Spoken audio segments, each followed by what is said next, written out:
hydraulic 3-axis surface grinder.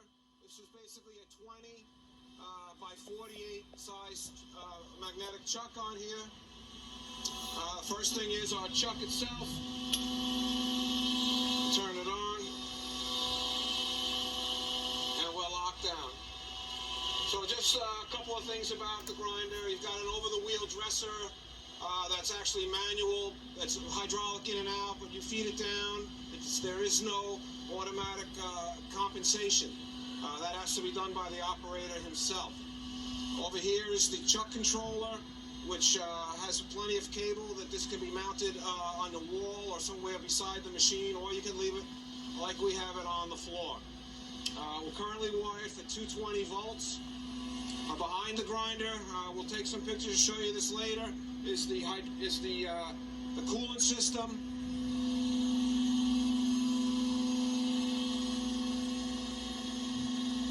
It's a magnetic separator with baffle tanks.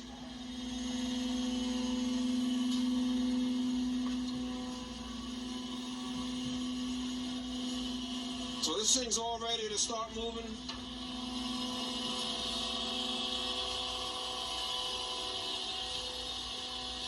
Now you have a couple of dogs that you adjust on your table to set your stroke.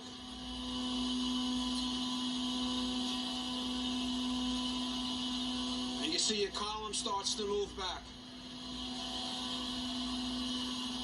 This is the machine in the surface grinding mode.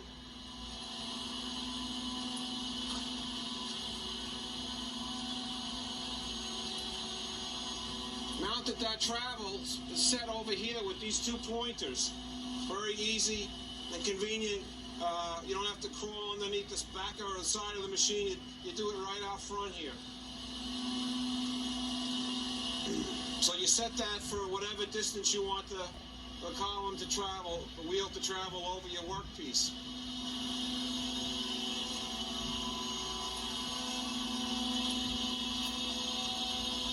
So anytime you want to stop this, you can either hit the table stop,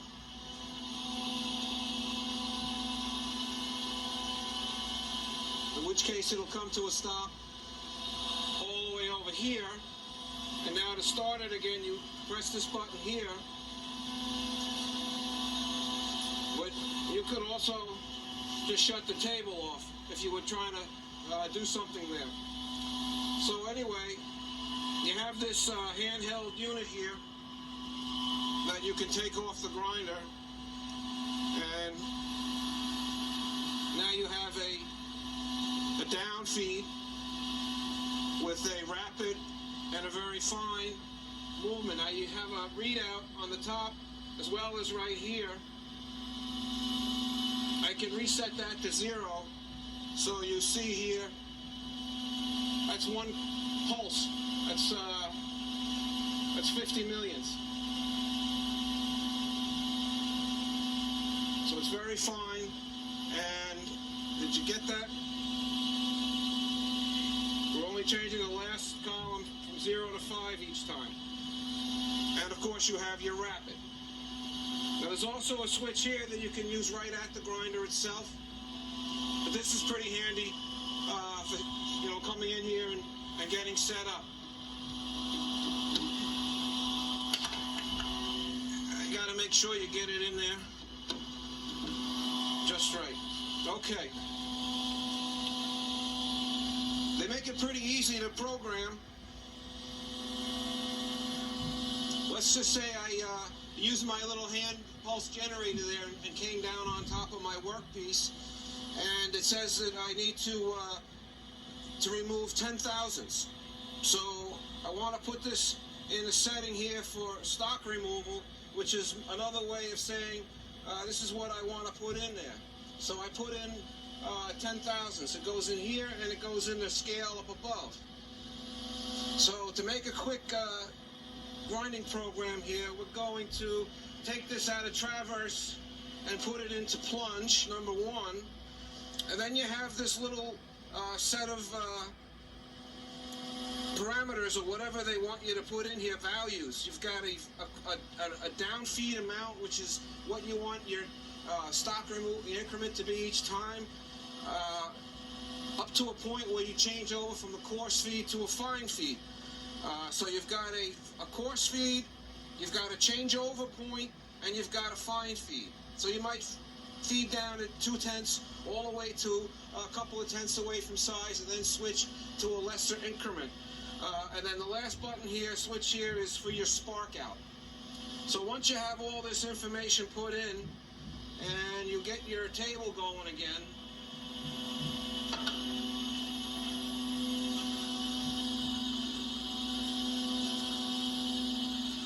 that's just a hydraulic lockout on that hand wheel there. As soon as you shut the table off, the hand wheel engages in case the operator wants to manually move it. And as soon as I start that table up again, it won't do that if you actually park the machine the way it's supposed to be. When you do what I showed you, you get that, because it doesn't realize it's parked, and when it parks, it disengages that. So anyway, next thing the guy has to do, there's no actual cycle start switch or button. You just have to turn this selector switch over to auto size.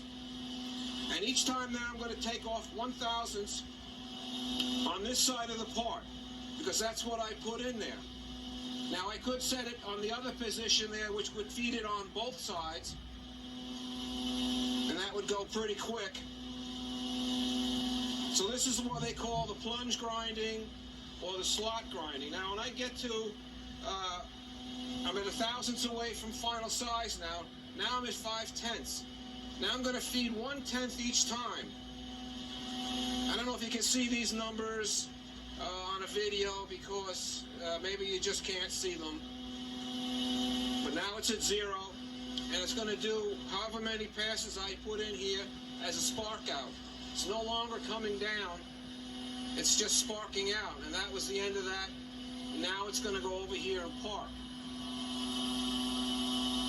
So now you unload your parts, and to do another program, you basically have to set everything up again, come down, touch off your workpiece.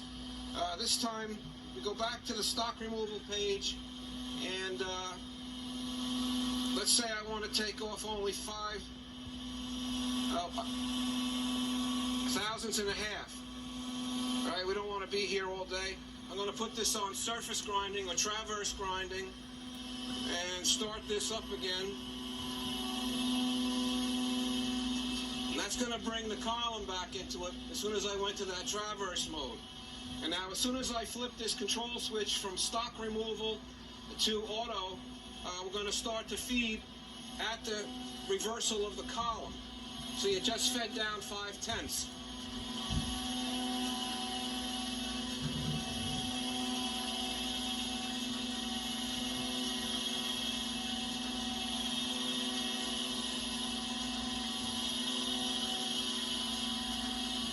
Now I have this feeding fairly fast. The speed that you can feed that column is depending on how much of this valve you have. I have it all the way open now, but you can go less with this and get a much smaller, which you're going to need, little step.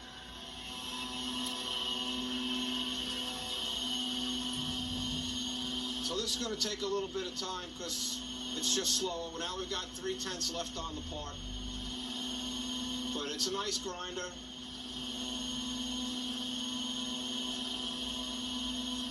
They use that same type of programming on their DX series, the smaller surface grinders, 1224, 1236, all the way down to 618. Very reliable.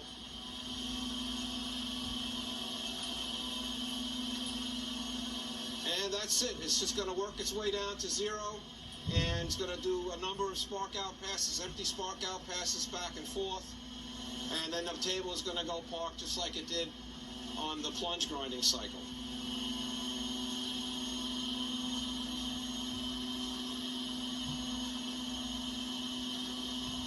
Now what it considers as a full spark out pass is kind of unknown really. It's certainly there and back and there and back again. So you got to kind of figure it out. So now we're at 0. There's not going to be any more down feeding. We're just going across the workpiece, evening everything out, what they call spark out.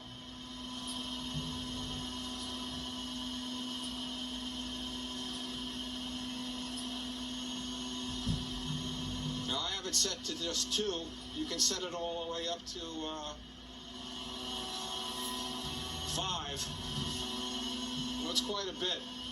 You know, you wouldn't be going this fast. The table probably wouldn't be going this fast.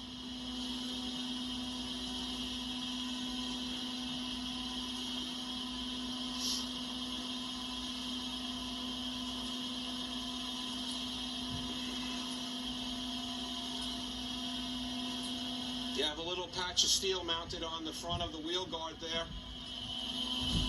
So you can put an indicator here to check stuff, check your chuck. It's nice to have.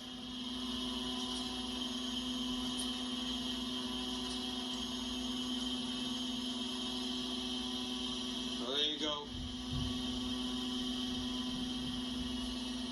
And that's it. That's the cycle. That's the Okamoto PSG 125. Thank you very much.